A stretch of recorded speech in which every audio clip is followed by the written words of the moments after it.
અંકલેશ્વર શહેરના ભાજપના આગેવાનો અને કાર્યકરો દ્વારા અંતરનાથ મહાદેવ મંદિરમાં વિશેષ પૂજન અર્ચન કરી વડાપ્રધાન નરેન્દ્ર મોદીના દીર્ઘાયુ માટે પ્રાર્થના કરવામાં આવી। વડાપ્રધાન નરેન્દ્ર મોદીના જન્મદિવસની આજરોજ ઠેર ઠેર ઉજવણી કરવામાં આવી હતી, ત્યારે અંકલેશ્વર શહેર ભાજપ દ્વારા પણ ઉજવણી કરવામાં આવી હતી। અંકલેશ્વર શહેર ભાજપના આગેવાનો અને કાર્યકરો દ્વારા અંકલેશ્વરના પૌરાણિક એવા અંતરનાથ મહાદેવ મંદિરમાં વિશેષ પૂજન અર્ચન કરવામાં આવ્યું હતું અને વડાપ્રધાન નરેન્દ્ર મોદીના દીર્ઘાયુ માટે પ્રાર્થના કરવામાં આવી હતી। આ પ્રસંગે અંકલેશ્વર શહેર ભાજપના પ્રમુખ ધર્મેન્દ્ર પુષ્કરના, નગરપાલિકાના પ્રમુખ લલિતાબેન રાજપુરોહિત સહિતના આગેવાનો તેમજ કાર્યકરો જોડાયા હતા।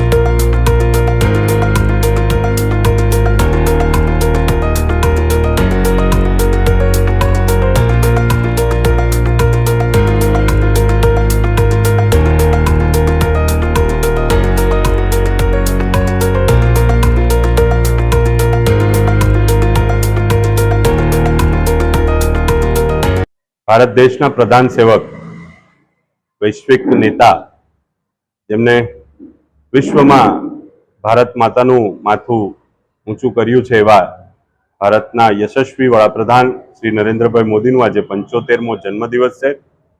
જન્મદિવસની ઉજવણીના ભાગરૂપે આજરોજ અંકલેશ્વરના પૌરાણિક અંતરનાથ મહાદેવ ખાતે અભિષેકનો કાર્યક્રમ રાખવામાં આવ્યો હતો। આનો હેતુ એટલું છે કે ભગવાન એમને દીર્ઘાયુ અને સ્વસ્થ જીવન પ્રદાન કરે, સાથે સાથે વિશ્વનું પણ કલ્યાણ થાય, આનું એક ઉદ્દેશ્ય છે। આ જ રીતે આગામી 15 દિવસ સુધી ઘણા કાર્યક્રમો સંગઠન દ્વારા અને નગરપાલિકા દ્વારા કરવામાં આવવાના છે, જેમાં સ્વચ્છતા અભિયાન છે, સાથે સાથે જરૂરિયાતમંદોને જરૂરિયાત વસ્તુઓનું વિતરણ પણ કરવામાં આવશે અને ઘણા એવા કાર્યક્રમો આગામી દિવસોમાં કરવામાં આવશે। અસ્તુ, જય જય ગરવી ગુજરાત।